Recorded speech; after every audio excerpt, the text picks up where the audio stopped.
वादे के मुताबिक हम लोग सेकंड पार्ट में आ चुके हैं। जैसा कि हम लोगों ने फर्स्ट क्लास में देखा होगा कि मैंने लास्ट पे जो वीडियो इंड किया था वो यहीं से इंड किया था कि द्रव्य हमारा मैटर क्या होता है।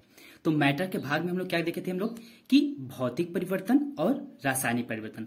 और भौतिक परिवर्तन के मुख्यतः तीन पार्ट, इन्हीं को हम लोग स्टेट्स ऑफ क्या कहते हैं, मैटर बोलते हैं।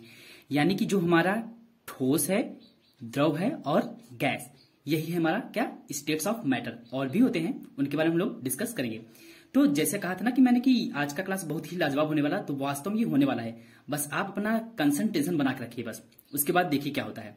तो रासायनिक वर्गीकरण में अगर हम लोग देखे जाए तो रासायनिक वर्गीकरण को भी हम लोग दो पार्ट में करते हैं। एक तो होता है हमारा शुद्ध पदार्थ, दूसरा होता क्या है हमारा मिश्रण होता है। और शुद्ध पदार्थ की बात की जाए तो तत्व और यौगिक में डिफाइन किया जाता है। उसी तरह समांग और विषमांग। और तत्वों की बात की जाए तो धात्विक अधात्विक, इसको हम लोग नेक्स्ट चैप्टर में पढ़ेंगे। यहाँ पे मुख्यतः हम लोग वो चीजें पढ़ेंगे जो इसमें ही, इस चैप्टर से ही रिलेटेड होंगे। तो आइए वीडियो को अब स्टार्ट करते हैं। तो जैसा कि दिख रहा होगा कि हमारा ये ठोस यानी स्टेट्स ऑफ मैटर होते कितने हैं। बेसिकली हम लोग तीन प्रकार के स्टेट्स ऑफ मैटर पढ़ते हैं जो मुख्यतः एग्जाम के पॉइंट ऑफ व्यू से बहुत ही इंपॉर्टेंट है और एग्जाम में पूछे भी जाते हैं। जैसा कि हमारा हो गया ठोस यानी कि हमारा क्या है, सॉलिड पार्ट। दूसरा है हमारा द्रव यानी कि लिक्विड। तीसरा है हमारा गैस, और क्या है, गैस। और चौथा, अब इसका थोड़ा ट्रेंड चल गया है एग्जाम में कि प्लाज्मा भी वो थोड़ा थोड़ा पूछने वाला है लगता है, और ज्यादा कुछ अंदर नहीं पूछता, बस उसके एग्जाम्पल के बारे में ही पूछता कि प्लाज्मा है क्या। और पांचवी अवस्था एक और है हमारी, जो है वो बोस आइंस्टीन कंडेंसेट। तो आइए एक एक को हम लोग अच्छी तरीके से जानते हैं। दरअसल ये जो स्टेट्स ऑफ मैटर का जो पहला पार्ट है, ये हमारा जो ठोस है। ठोस में होता क्या है, इसका आकार और आयतन दोनों निश्चित होता है। मतलब जो जितने भी ठोस चीजें होती हैं उसका आकार और आयतन क्या होता है, निश्चित होता है। जैसे एग्जाम्पल के तौर पे, जैसे मैंने ये एक डब्बा रखा हुआ है, अगर मैं बोलूं कि इसका आकार क्या होगा और इसका आयतन क्या होगा, तो शेप इसका यही है कि जैसे ये दिखाई दे रहा है इस समय ये आयताकार दिख रहा है, और डिब्बे की बात की जाए तो ये घनाकार है। ठीक है, तो ये इसकी शेप हो जाएगी। लेकिन अगर इसके आयतन की बात की जाए तो ये कितना हमारा नीचे जगह ले रहा है, ऊपर कितना ले रहा है, और साथ में साइड में कितना ले रहा है। यानी इसके लंबाई, चौड़ाई और ऊंचाई तीनों के मल्टीपल के अनुपात में जो भी मल्टीपल हमारा रिजल्ट होगा वो हमारा क्या होगा, इसका आयतन।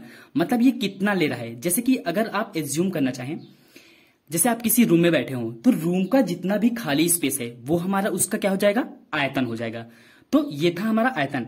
तो अब आप खुद ही एज्यूम कर सकते हैं कि अगर कोई ठोस चीज है, जैसे कि मान लीजिए मैं इसको पूरी पार्सली रूप से ये ठोस है, तो इसका क्या है, ये आकार निश्चित है कि ये ऐसे ही रहेगा। ये घनाकार है तो घनाकार ही रहेगा, और इसका आयतन भी निश्चित ही रहेगा कि कितना इसके अंदर चीज मटेरियल आ सकता है।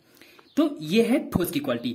अगर बात की जाए लिक्विड की, तो लिक्विड में क्या होता है, केवल आकार जो होता है वो हमारा क्या होता है, अनिश्चित होता है। ध्यान दीजिएगा, यहाँ पे आकार और आयतन दोनों क्या होता है, आकार और आयतन क्या होता है, दोनों निश्चित होता है। लेकिन यहाँ पे आकार क्या होता है, आकार हमारा अनिश्चित होता है, जबकि आयतन निश्चित होता है। कैसे, थोड़ा एग्जाम्पल में समझिए थोड़ा सा कि द्रव क्या होता है कि अगर आप उसको एक ग्लास में रखेंगे तो वह जो द्रव होगा हमारा ग्लास नुमा हो जाएगा। अगर उसको आप एक थाली में रखेंगे तो थाली नुमा हो जाएगा। उसको एक प्लेट में रखेंगे तो प्लेट में फैल जाएगा।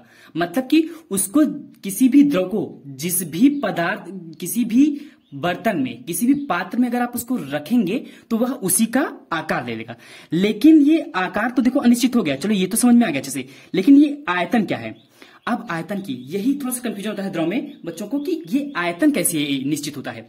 आयतन क्या, अभी मैंने क्या बताया, आयतन इसकी कॉम्प्लेक्सिबिलिटी है, कितना कॉम्पैक्टनेस है इसमें अंदर। मतलब कि इसके अंदर, इस पदार्थ के अंदर कितना, मतलब ये भरा जा सकता है, रूम कितना खाली है, इसमें कितना चीज भरा जा सकता है, वो उसका आयतन पे डिपेंड करेगा। तो यही होता है आयतन। अब जैसे कोई भी लिक्विड चीज है उसमें जो, जैसे H2O, ये H2O मॉलिक्यूल से मिलकर बना हुआ है, तो उनके बीच में जो कॉम्पैक्टनेस है वो हमेशा उतना ही रहेगा। मतलब उनको चाहे जिस चीज में भरो उनका आयतन हमेशा सेम रहने वाला है। अगर उसी के कंपैरिजन में अगर हम लोग गैस की बात करें, जिसका आकार क्या, आकार और आयतन दोनों क्या होता है, अनिश्चित होता है। दोनों आकार और आयतन क्या होता है, अनिश्चित होता है। समझिए, अगर कोई गैस की मॉलिक्यूल होंगे तो वो क्या होंगे कि अगर आप सिलेंडर में, जैसे हम लोग LPG यूज करते हैं, या फिर अब तो बहुत सारे ऑक्सीजन सिलेंडर भी होते हैं, आपने सुना होगा, बहुत सारे इसमें चर्चा में है। तो LPG में क्या होता है कि जो गैस होते हैं वो हम लोग उसके मात्रा पर नहीं करते हैं, उसको हम लोग तौल के लेते हैं कि ये कितना, मास के ऊपर डिपेंड करता है ये कितना है, मतलब उसको सिलेंडर में भर देते हैं। अगर सिलेंडर और बड़ा कर दिया जाए तो उस गैस उसमें पूरा फैल जाएगा। जिस तरीके से अगर एक कमरे में भी गैस अगर फैल जाता है तो पूरा बदबू, उसका गंध, दुर्गंध आने लगता है, यानी कि वो पूरे कमरे में गैस फैल चुका है। अगर पूरे कमरे में फैल चुका है तो वो कमरे का ले लिया आयतन और उसका आकार भी ले लिया। यही कारण है कि जो गैस है हमारा, उसका आकार और आयतन, आकार और आयतन क्या है हमारा, अनिश्चित है। जैसे एग्जाम्पल के तौर पे अगर लिया जाए, देखो जैसे यहाँ पे ठोस पे क्या था, ठोस में क्या था, जैसे लोहे की छड़ हो गई, बर्फ का टुकड़ा, लकड़ी, ये तो एग्जाम्पल है, आप समझ सकते हैं। पानी, मिट्टी का तेल, अल्कोहल, ये द्रव के लिए हो गया। और गैस की बात करें तो हमारा हवा और ऑक्सीजन हो गया। ठीक है फ्रेंड्स, अब बात किया जाए कि प्लाज्मा व बोस आइंस्टीन पदार्थ की क्रमशः चौथी व पांचवी अवस्था है, तो इनके बारे में हम लोग डिटेल में थोड़ा सा चर्चा करेंगे। कुछ ना कुछ तो हमारे अंदर माइंड में रहना चाहिए कि ये चीजें हैं क्या। उससे पहले हम लोग ठोस, द्रव और गैस के, ठोस, द्रव और गैस के, उनके बीच में जो आकर्षण बल होता है, अंतरा अणुक आकर्षण बल, इंटरमोलिकुलर फोर्स, उनके बारे में थोड़ा सा चर्चा करते हैं। तो यहां पर अगर हम लोग देखेंगे कि ठोस, द्रव और गैस के अंतरा अणु आकर्षण बल में क्या डिफरेंसेस होते हैं। दरअसल जो ठोस के पार्टिकल होते हैं, मतलब किसी भी ठोस पदार्थ के जो अणु होते हैं वो बहुत ही पास पास में होते हैं। क्या होते हैं, देखिए यहाँ पे फिगर मैंने बनाया हुआ है अच्छे से, कि इसके अणु जो होते हैं बहुत ही पास पास होते हैं। जबकि अगर आप द्रव में देखेंगे तो थोड़ा सा उसमें, थोड़ा सा ठोस की अपेक्षा थोड़ा सा उसमें गैपनेस होता है। देखिए थोड़ा सा उनके अणु क्या है, दूर दूर है। अगर गैस में बात की जाए तो गैस में बहुत ज्यादा दूर होते हैं। इसका मतलब यह हुआ कि अगर ठोस के अणु पास पास चिपके हुए हैं, इसका कुछ रीजन है, वो क्या है, अंतरा अणु आकर्षण बल। इनमें अट्रैक्शन फोर्स होता है बहुत ही ज्यादा होता है, इनके में कंपैक्टनेस जो होती है बहुत ज्यादा होता है। मतलब ये इसके अणु, ठोस के अणु जो होते हैं एक दूसरे को बहुत ही खींचे रहते हैं। जबकि द्रव में क्या होता है, इनकी अपेक्षा, ठोस की अपेक्षा थोड़ा सा कम, और गैस में थोड़ा सा और से ज्यादा, बहुत ही ज्यादा फैले रहते हैं। मतलब एक पार्टिकल इधर तो एक पार्टिकल इधर, कहीं भी कुछ हो सकता है। अगर ऐसे ना समझ में आ रहा हो तो देखो होता क्या है, चलिए अच्छा इसको हम लोग और डिटेल में चर्चा कर लेंगे फिगर के माध्यम से, ज्यादा ही अच्छा समझ में आ जाएगा उस वैसे ही। ये यहां पे कुछ प्रॉपर्टीज दिख रहे होंगे आपको कि गैसों का कोई पृष्ठ नहीं होता है। याद रखिएगा फ्रेंड्स कि कभी कभी एग्जाम में ओरल ही यही फैक्ट ही पूछ लिया जाता है कि गैसों का कोई भी पृष्ठ नहीं होता है और इसका विसरण बहुत होता है। विसरण मतलब क्या होता है, फैलाव। मतलब कि आप यही सोचिए कि अगर कहीं भी गैस थोड़ा सा भी लीक हो जाता है तो उसका विसरण बहुत जल्दी से होता है और इसकी बदबू बहुत जल्दी फैलने लगती है। यही है इसका विसरण का गुण, यही कारण है। इसका कोई पृष्ठ नहीं होता है और ये क्या होता है, विसरण इसका बहुत अधिक होता है। और यही कारण है कि इसमें जो संपीड़न होता है, कॉम्पैक्टनेस होता है, बहुत ही ज्यादा होता है। मतलब कि अगर कोई सिलेंडर है, हम चाहें तो उसके गैस को बहुत ही ज्यादा कंप्रेस कर सकते हैं, मतलब दबा सकते हैं। अब कुछ नोट पॉइंट में क्या हम लोग सीखते हैं कि ताप एवं दाब में परिवर्तन करके पदार्थ की अवस्था को बदला जा सकता है। हाँ जी हाँ, कि जैसे देखिए अगर गैस की बात की जाए तो वो अच्छे से समझ में आता है। ताप करके उसके अणुओं की गति को हम लोग बढ़ा सकते हैं, या उसको दाब देकर उसकी कंपैक्टनेस, जैसे बताया ना, उसकी संपीड़ता क्या कर देते हैं, दबा सकते हैं। क्या करके, कंप्रेस कर सकते हैं, बहुत ज्यादा दबा सकते हैं। तो ये इसका नोट पॉइंट है। और कुछ अपवाद भी है। अपवाद किसके लिए होगा, खासतर से ये ठोस वस्तुओं के लिए होगा, ठोस पदार्थ के लिए होगा। मतलब स्टेट का वह मैटर जो ठोस हो, जैसे कि लकड़ी हो गया, पत्थर हो गया। लकड़ी को आप कितना भी दबाना चाहें वो लकड़ी उसी आकार का रहेगा, उसके आयतन और आकार में परिवर्तन होने वाला नहीं है। पत्थर को आप कितना भी दबा दो, उसके आकार और आयतन में परिवर्तन होने वाला नहीं है। यही केवल ठोस में अपवाद है। अब जैसे बात की जाए जल के में, तो जल तीनों भौतिक अवस्था में रह सकता है, इसलिए जल साम्य है। क्या है, साम्य है। अच्छा, मैंने यहाँ पे जल को पहले इसलिए रखा है क्योंकि जल एक ऐसी क्वालिटी है जो ठोस, द्रव और गैस को बहुत ही अच्छे से डिफाइन करता है। ठोस, द्रव और गैस को बहुत ही अच्छे से डिफाइन करता है। अब आपके सामने एक फिगर दिख रहा होगा, ये बहुत ही लाजवाब फिगर है। अगर आप इसको एक बार ध्यान से अच्छे से अगर समझ लेते हैं तो शायद है जिंदगी में कभी भी ठोस, द्रव, गैस से आने वाले किसी भी प्रश्न के बारे में परेशान नहीं होंगे। इस फिगर को ध्यान से देखिए यहां पे क्या है, मैं एक पेंसिल ले लेता हूं तब आपको अच्छे से दिखाता हूं। यहां पे है क्या, यहां पे जो हमारी ये ठोस चीज है, मान लीजिए मैंने ये क्या लिया है, एक सॉलिड ले लिया है। ये मेरा हमारा क्या है, सॉलिड पार्ट है, और ये हमारा एक द्रव पार्ट है। ठीक है फ्रेंड्स, बहुत आसानी, ध्यान से देखिए, आराम से बस इस फिगर को समझ लीजिए, बस उसके बाद सारी चीजें आसान हो जाएंगी। और ये मान लीजिए मैंने क्या है, गैस है। उसके बाद में हम इसकी चर्चा करेंगे जो हमारा प्लाज्मा अवस्था है। होता क्या है कि अगर कोई ठोस चीज है, अगर कोई चीज ठोस है, अगर उसका हम लोग प्रगलन करें मतलब मेल्ट करें, या फिर विगलन भी कह सकते हैं या इसको गलन भी कह सकते हैं, अगर इसका थोड़ा कोई निश्चित ताप दे दें, हर पदार्थ के लिए अलग अलग होते हैं, लेकिन यहाँ पे हमने केवल किसका लिया है, जल का लिया है। तो जल के बारे में हम लोग अच्छे से जानते हैं कि अगर जल का ठोस पदार्थ हो, जैसे कि अगर मान लो ये बर्फ का टुकड़ा होता, पहले आप ऐसे ही थोड़ा सामने समझ लीजिए, तो अब आपको जल के बारे में अच्छे से समझाते हैं कि अगर कोई चीज ठोस है, अगर उसको थोड़ा सा टेम्परेचर देंगे तो वो क्या होगा, पिघलेगा, और पिघल के किस में आएगा, ये द्रव के रूप में बदल जाएगा। मतलब कि कोई ठोस चीज है, उसको मैंने क्या दिया, टेम्परेचर दिया। क्या दिया, टेम्परेचर। जब उसको दिया तो वो मेल्ट हो गया, क्या हो गया, प्रगलन हो गया उसका, और वो द्रव के रूप में, किसके रूप में आ गया, द्रव के रूप में आ गया। और जैसे ही द्रव के रूप में थोड़ा सा हम लोगों ने टेम्परेचर दिया, क्या दिया, टेम्परेचर दिया, तो ये हो गया वाष्पीकरण, मतलब वो गैस के फॉर्म में आने लगा। जैसे हम लोग क्या करते हैं कि कभी कभी जब जल को हम लोग उबालते हैं, जब जैसे उसका टेम्परेचर हाई होता है, 100 के करीब में जाता है, तो उसका बॉइलिंग पॉइंट जो हमारा होता है वो 100 होता है, क्वथनांक उसका, तो क्या करता है, वाष्पीकृत होने लगता है, तो उसके भाप निकल लेते हैं, तो वो क्या हो जाता है, गैस के रूप में चेंज होता है। अब इसी का रिवर्सिबल भी होता है। कैसे, कि अगर कोई चीज में, किसी ठोस में अगर हम लोगों ने टेम्परेचर दिया तो वो क्या हो गया, गल के द्रव में आ गया, और द्रव को थोड़ा सा टेम्परेचर दिया तो वो क्या आ गया, गैस में हो गया। उसी तरह अगर हम लोग गैस को कंडेंसेशन विधि से, मतलब कि अगर उसको संघनित कर लें तो वो पुनः हमारा द्रव में आ जाएगा, और द्रव को अगर हिमीकरण कर दें, मतलब उसको थोड़ा सा और टेम्परेचर उसका लो कर दें, तो फ्रीजिंग पॉइंट हो जाएगा उसका, मतलब जमना हो जाएगा, तो वो क्या आ जाएगा, ठोस पदार्थ में फिर से पुनः कन्वर्ट हो जाएगा, बदल जाएगा। अब हम लोगों ने ये भी सुना होगा एक चीज कि अगर कोई वस्तु अगर ठोस से, ये हमारा क्या है, ठोस है, अगर ठोस से डायरेक्ट कहां जाए, गैस में परिवर्तन हो जाता है, तो हम लोगों ने इसको अच्छे से जानते हैं कि अगर कोई पदार्थ डायरेक्ट ठोस से अगर द्रव में परिवर्तन हो जाता है तो उसे हम लोग सब्लिमेशन, जिसे ऊर्ध्वपातन कहते हैं, उसी के नाम से जानते हैं। उसी तरह इसका अपोजिट, ये बहुत इंपॉर्टेंट है, और साथ ही साथ ये इसका जो अपोजिट है कि अगर कोई वस्तु, कोई पदार्थ सीधे गैस अवस्था से, किससे, गैस अवस्था से सीधे ठोस अवस्था में अगर जाए, ध्यान से सुनिएगा, ठोस से सीधे अगर गैस में चल जाए तो उसे ऊर्ध्वपातन कहते हैं, सब्लिमेशन कहते हैं। जबकि अगर सीधे गैस से कोई पदार्थ अगर ठोस अवस्था में जाता है तो उसे हम लोग क्या कहते हैं, निक्षेपण कहते हैं। क्या कहते हैं, निक्षेपण। यह आया हुआ प्रश्न है, बहुत इंपॉर्टेंट है, सब्लिमेशन के साथ साथ निक्षेपण भी बहुत इंपॉर्टेंट है। अब इसकी जो चौथी अवस्था है, क्या, चौथी अवस्था जो है वो प्लाज्मा। ये प्लाज्मा में कैसे हम लोग परिवर्तन करते हैं ये जान लीजिए।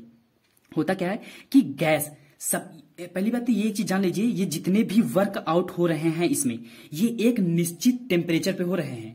याद रखिएगा, ये जितने भी कार्य हो रहे हैं वो एक निश्चित टेम्परेचर पे हो रहे हैं। तो होता क्या है, अगर गैस को भी कुछ ऐसा इतना टेम्परेचर दे दिया जाए कि वो आयंस के रूप में हो जाए, किसमें हो जाए, आयंस के रूप में हो जाए, तो वही हो जाता है हमारा, किसमें चेंज होता है, प्लाज्मा के रूप में। अगर उसको हम लोग फिर से डीआयनाइजेशन कर दें, फिर से हमारा वो गैस के रूप में पता चल जाएगा। तो इसका ये एक क्रम है कि ठोस से द्रव, द्रव से गैस, गैस से प्लाज्मा, प्लाज्मा से फिर से गैस, गैस से फिर से लिक्विड, और लिक्विड से फिर से किस में आ जाता है, गैस। और इसका ये जो इंपॉर्टेंट पॉइंट है कि कैसे कैसे किस में बदलता है, पहली पॉइंट है हमारा मेल्टिंग, प्रगलन, फिर वेपराइजेशन होता है, फिर आयनाइजेशन होता है, फिर आयनाइजेशन से डीआयनाइजेशन होता है, फिर कंडेंसेशन यानी संघनन होता है, और संघनन से फिर क्या होता है, हिमीकरण होता है।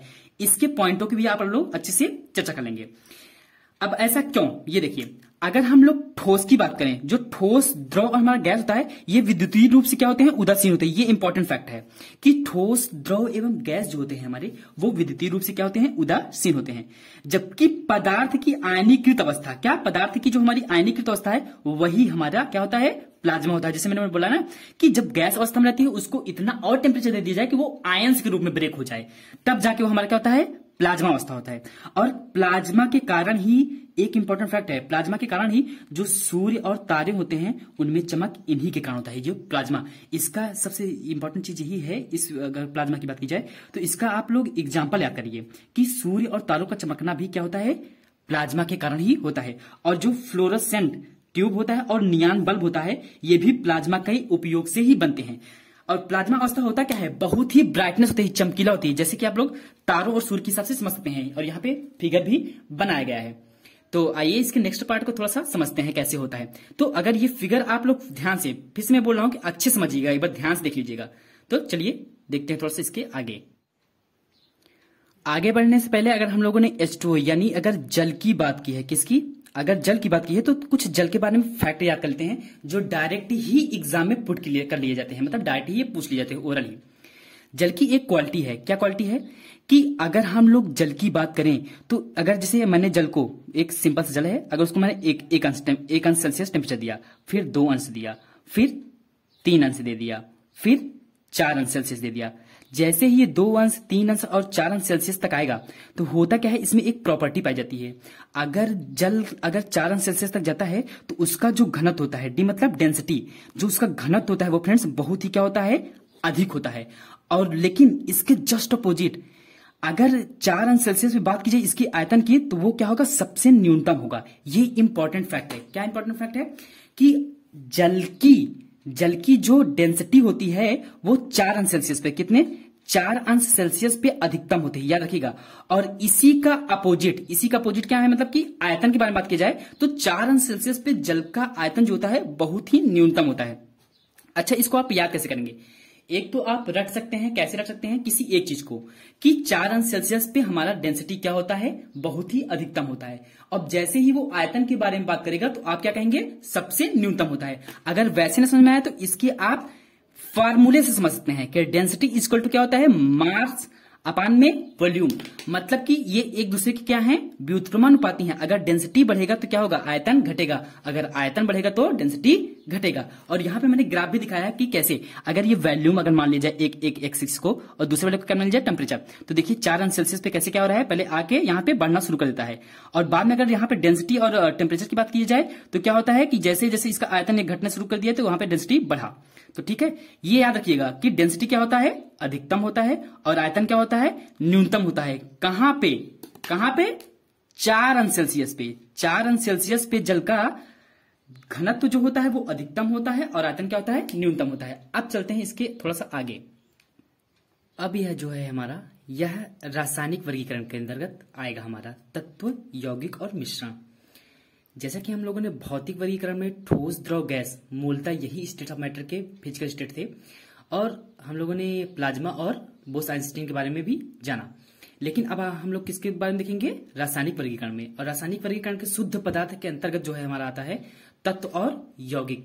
तो तत्व क्या होता है, परिभाषा तो लिखा हुआ है लेकिन बेसिकली हम लोग समझते हैं होता क्या है। परिभाषा एक बार फिर भी हम लोग पढ़ लेते हैं कि वे द्रव्य जो केवल एक ही परमाणुओं से मिलकर बने होते हैं, वे द्रव्य जो केवल एक ही परमाणु से मिलकर बने होते हैं, जिन्हें विभाजित ना किया जा सके और ना ही बनाया जा सके, उसे क्या कहते हैं हम लोग, उसे हम लोग क्या कहेंगे, तत्व कहेंगे।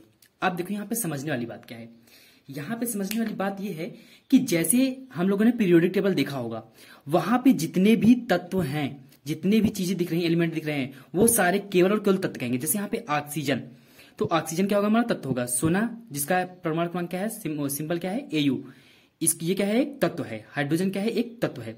लेकिन अगर दरअसल होता क्या है, ये जो ऑक्सीजन गैस और जो हाइड्रोजन है ये तो तत्व है, लेकिन अगर जैसे ही अगर O2 हो जाए, क्या हो जाए हमारा O2, तो क्या हम कह सकते हैं कि यह भी हमारा तत्व है? नहीं, O2 को हम लोग तत्व नहीं कह सकते हैं। दरअसल बात यह है कि ऑक्सीजन जो है हमारा मुक्त अवस्था में नहीं पाया जाता है, यह गैसीय रूप में पाया जाता है। तो O2 में क्या है, एक O2 का ही मॉलिक्यूल है, तो इसे हम क्या कह सकते हैं, मॉलिक्यूल कह सकते हैं। क्या कह सकते हैं, मॉलिक्यूल कह सकते हैं, लेकिन हम लोग इसे तत्व नहीं कह सकते हैं। ठीक है, तो ये होगा, ये बेसिकली जो हमारा पीरियोडिक टेबल में दिया गया है वो हमारा क्या होगा, तत्व होगा। जैसे इस समय दिया गया है ऑक्सीजन, सोना, हाइड्रोजन, ऐसे बहुत सारे तत्व हैं, hydrogen, helium, lithium, beryllium, boron, carbon, nitrogen, oxygen, बहुत सारे हैं। और यौगिक की बात की जाए, कंपाउंड मतलब वह शुद्ध पदार्थ जो रासायनिक रूप से 2 या 2 से अधिक तत्वों के एक निश्चित अनुपात में रासायनिक संयोग से बनते हैं। मतलब समझने वाली बात यहाँ पे ये है कि तत्व तो हम लोग समझ गए, ये यौगिक तत्व से ही मिलकर बना होता है, लेकिन 2 या 2 से अधिक। जैसे मैंने यहाँ पे एक हाइड्रोजन ले लिया, क्या ले लिया, एक हाइड्रोजन ले लिया और एक ऑक्सीजन ले लिया, और जब मैंने इसका अटैचमेंट किया, रिएक्शन कराया, तो हाइड्रोजन के 2 अणु हो गए और ऑक्सीजन के 1 अणु मिलके क्या बना दिया, हमारा जल बना दिया। क्या बना दिया, हमारा जल बना दिया। तो ये एक यौगिक होगा, क्योंकि यहाँ पे एक याद रखिएगा निश्चित अनुपात है। क्या है, निश्चित अनुपात, की हमेशा और हमेशा अगर जल का एक बूंद भी होगा तो उसमें हाइड्रोजन के 2 अणु और ऑक्सीजन के 1 अणु उपस्थित होना ही होना है। अब मिश्रण की बात करते हैं, मिक्सचर। तो हमारा मिक्सचर क्या होगा, वह पदार्थ जो दो या दो से अधिक तत्वों या यौगिकों के किसी भी अनुपात में, यहां कोई बाउंडेशन नहीं है। यौगिक के लिए बाउंडेशन था कि एक निश्चित अनुपात होना चाहिए कि हाइड्रोजन का 2 अणु हो और ऑक्सीजन का 1 अणु हो, तभी जाके वो जल बनाएगा। जबकि मिश्रण में ऐसा कुछ भी नहीं है, कोई भी बाउंडेशन नहीं है कि किसी भी अनुपात में हो तो उसे हम लोग क्या कह देंगे, मिश्रण कर देंगे। यानी कि जैसे हवा में कुछ भी पता नहीं है कौन सा गैस कितने पॉइंट में है, ठीक है। तो नोट पॉइंट ये है, यहाँ पे एक चीज सीखने वाली चीज है कि सरल यांत्रिक विधि द्वारा पुनः प्रारंभिक अवयवों में प्राप्त किया जा सकता है। मतलब अगर कोई भी मिक्सचर मिक्स किया गया है, अगर हम चाहें कि अगर ये मेरा जो मिक्सचर है, जैसे मान ले कुछ भी बालू मिट्टी को मिला दिया, अगर हम चाहें तो उसको निकाल सकें तो कैसे निकालेंगे, तो ये होता है एक सरल यांत्रिक विधि। लेकिन ये जैसे हवा के लिए है, होता क्या है, पहले एक बात जान लीजिए कि जो हमारा यौगिक होता है उसे हम लोग भौतिक रूप से अलग नहीं कर सकते हैं। भौतिक रूप से मतलब क्या है कि जैसे कि ये हमको दिखाई दे रहा है, ये भौतिक रूप है कि हम इसको तोड़ के इसके स्याही को अलग कर सकते हैं, इसके प्लास्टिक पार्ट को अलग कर सकते हैं, ये भौतिक रूप से अलग है। जैसे अगर मैं कह दूं कि बालू और पानी है तो इसको अलग कर सकते हैं, बालू मिट्टी है इसको अलग कर सकते हैं। लेकिन अगर पानी 2 हाइड्रोजन और ऑक्सीजन है, क्या इसको हम हाथ डाल के हाइड्रोजन को या फिर ऑक्सीजन को बाहर निकाल सकते हैं? नहीं। तो यौगिक जो हमारा होता है उसे हम लोग भौतिक रूप से अलग नहीं कर सकते हैं, जबकि मिश्रण को भौतिक रूप से हम लोग इसको अलग कर सकते हैं, ठीक है। तो अब मिश्रण की बात आती है तो मिश्रण 2 प्रकार के होते हैं बेसिकली, समांगी मिश्रण और विषमांगी मिश्रण। तो आइए देखते हैं हम लोग समांगी मिश्रण और विषमांगी मिश्रण को। ये है हमारा होमोजीनियस मिक्सचर, यानी कि समांग मिश्रण या समांगी मिश्रण।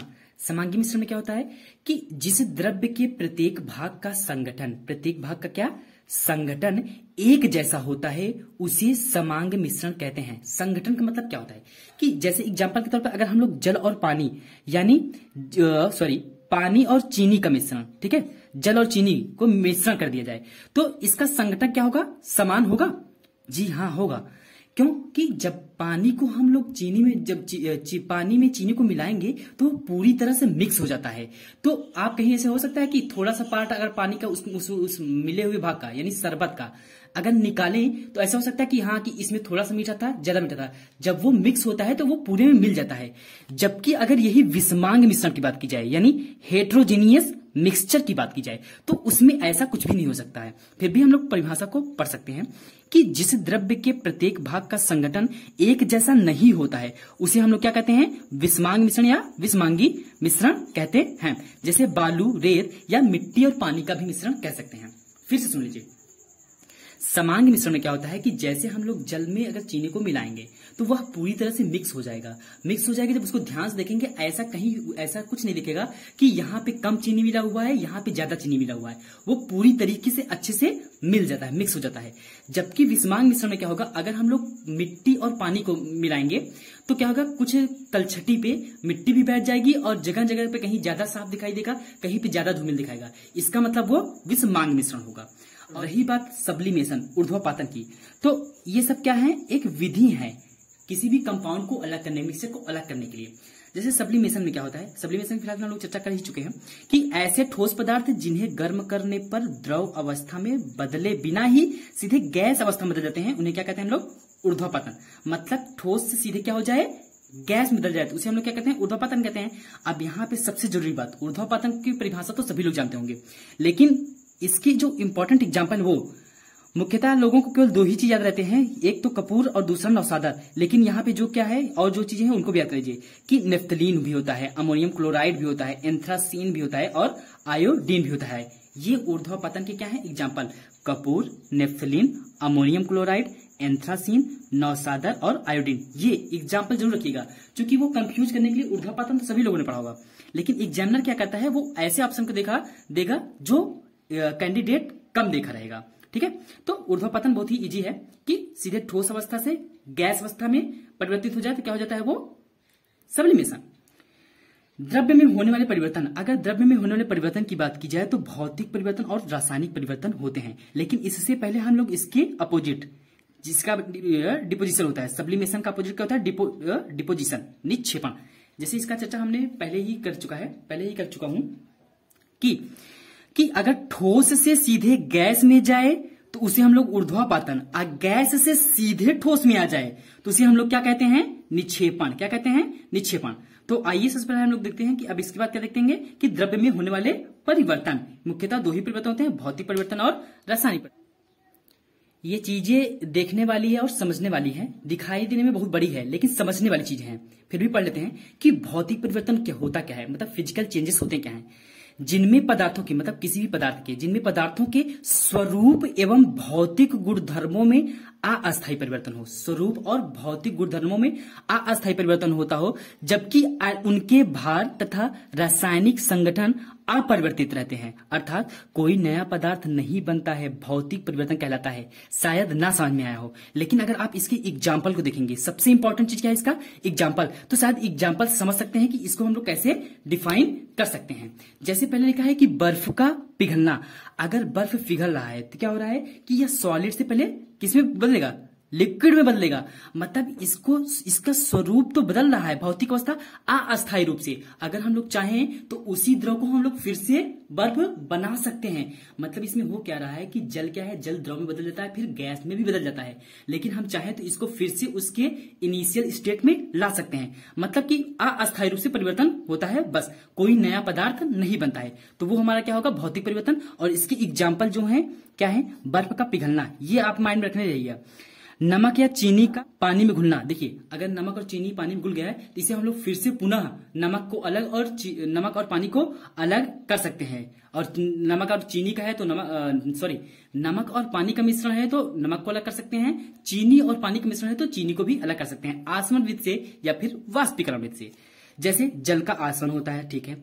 आयोडीन का ऊर्ध्वपातन से, सही बात है, ये भी हो सकता है। मतलब थोड़ा सा चेंज हो तो फिर से हम लोग दोबारा से आयोडीन के रूप में पा सकते हैं। बादलों का बनना, विद्युत बल्ब का जलना, इसी के अपोजिट है हमारा रासायनिक परिवर्तन। रासायनिक परिवर्तन क्या होता है कि अस्थायी परिवर्तन होता है। क्या होता है हमारा अस्थायी परिवर्तन। जैसे जिन पदार्थों का रासायनिक संगठन तथा गुणधर्म अस्थायी रूप से अस्थायी रूप से परिवर्तित हो जाता है तथा इसमें पदार्थ जो होता है हमारा वो नया बन जाता है, वो क्या होता है हमारा रासायनिक परिवर्तन। जैसे कि मोमबत्ती का जलना, मोमबत्ती जलती है तो डायरेक्ट वो प्रकाश ऊर्जा बदल जाती है, मतलब उसमें नया चीज बन जाता है लिक्विड से, वो दोबारा फिर नहीं बन पाती है जो प्रकाशित में हो जाती है। दूध से दही का बनना। अगर एक बार दूध से दही बन गया तो पुनः हम लोग दही से दूध नहीं बना सकते। यहाँ पे दूध की क्वालिटी ही चेंज हो गई, वो दही बन गया, एक नया पदार्थ बन गया। सिरके का बनना, जंग लगना और मैग्नीशियम के तार का जलना। आइए देखते हैं इसके अगले पार्ट में हम लोग कुछ भी जो छोटे छोटे चीजें हैं छूटे हैं उनके बारे में भी जान लेते हैं। जैसे कि जल के बारे में, जल बहुत ही इंपॉर्टेंट है कि, तो आइए थोड़ा सा जल के कुछ इंपॉर्टेंट पॉइंट को भी जान लेते हैं। कैसे इंपॉर्टेंट है कि जल ही एक ऐसा है जो हमको ठोस अवस्था में मिलता है, द्रव अवस्था मिलता है और गैस अवस्था मिलता है। और इसका रिवर्सिबल भी होता है कि द्रव के जो गैस फॉर्म में है उसको हम लोग द्रव में और फिर से इसको ठोस में पा सकते हैं। तो जल के बारे में और क्या होता है, जल का तो रासायनिक सूत्र जानते ही आप लोग, H2O होता है। लेकिन कुछ इंपॉर्टेंट चीज है कि जैसे अगर हम लोग वॉल्यूम और टेम्परेचर की बात करें और डेंसिटी और टेम्परेचर की बात करें कि जल टेम्परेचर पे कैसे चेंज होता है। जैसे कि अगर किसी भी जल को अगर हम 1 अंश सेल्सियस दे दें, उसका टेम्परेचर बढ़ाएं, फिर 2 अंश सेल्सियस कर दें, फिर 3 अंश सेल्सियस कर दें, उसके बाद 4 अंश, तो 4 अंश सेल्सियस पे एक प्रॉपर्टी पाई जाती है। वो प्रॉपर्टी ये है कि 4 अंश सेल्सियस पे जल का घनत्व जो होता है अधिकतम होता है। क्या होता है, अधिकतम। और जस्ट इसके अपोजिट अगर आयतन की बात की जाए तो आयतन सबसे न्यूनतम होता है। ये एक इंपॉर्टेंट फैक्ट है कि जल का कितने अंश सेल्सियस पर जल का घनत्व सबसे अधिक होता है। तो इसका सही जवाब होगा 4 अंश सेल्सियस। और इसका अपोजिट कितने अंश सेल्सियस पर जल का आयतन न्यूनतम होता है तो वो होगा 4 अंश सेल्सियस। इसको हम लोग चाहें तो ऐसे भी जान सकते हैं इसके फॉर्मूले से कि डेंसिटी इक्वल टू मास अपान में वॉल्यूम, मतलब घनत्व बराबर द्रव्यमान बटे में आयतन।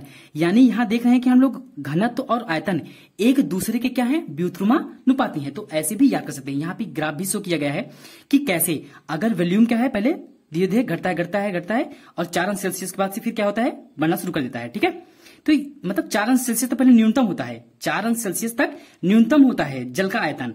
फिर उसके बाद क्या होता है, उसके बाद बढ़ना शुरू कर देता है। जैसे ही 5 अंश से 6, 7 अंश सेल्सियस से बढ़ता है वो बढ़ता शुरू होता है। लेकिन डेंसिटी में इसके अपोजिट होता है। टेम्परेचर जैसे 1, 2, 3, 4 अंश सेल्सियस पे पीक पे होता है एकदम, लेकिन जैसे ही 4 अंश सेल्सियस की बात जाता है तो ये ग्राफ नीचे शो करता है, यानी कि घनत्व तो अब क्या हो रहा है, घट रहा है। 4 अंश सेल्सियस तक घनत्व बढ़ता है फिर घट जाता है। कुछ चीजें और बची हुई हैं, उनको भी हम लोग थोड़ा सा जान लेते हैं।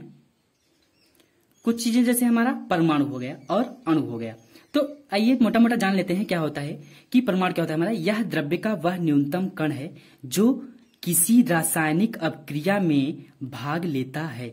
यह स्वतंत्र रह भी सकता है और नहीं भी रह सकता है। यह किसकी प्रॉपर्टी है, परमाणु की। बहुत से असमान अथवा समान अथवा असमान परमाणु संयुक्त होकर अणु का निर्माण करते हैं। तो यहाँ पे सीखने वाली बात यह है कि परमाणु जो होता है हमारा अणु से छोटा है, मतलब कि अणुओं से मिलकर परमाणुओं से मिलकर हमारा क्या बनता है, अणु बनता है। ठीक है, तो सबसे छोटे पार्ट क्या होते हैं हमारे, एटम। लेकिन बाद में इनका भी खंडन हो गया।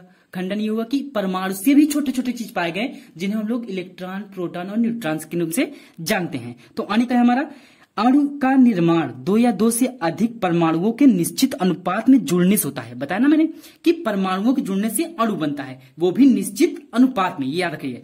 जिसका अणु भार उसमें उपस्थित सभी परमाणुओं के परमाणु भारों को जोड़कर प्राप्त किया जाता है। या फिर सिंपली हम लोग ये भी कह सकते हैं कि जो हमारा द्रव्य होता है अत्यंत छोटे छोटे कणों से मिलकर बना है, जो स्वतंत्र अवस्था में रह सकते हैं, अणु कहलाते हैं।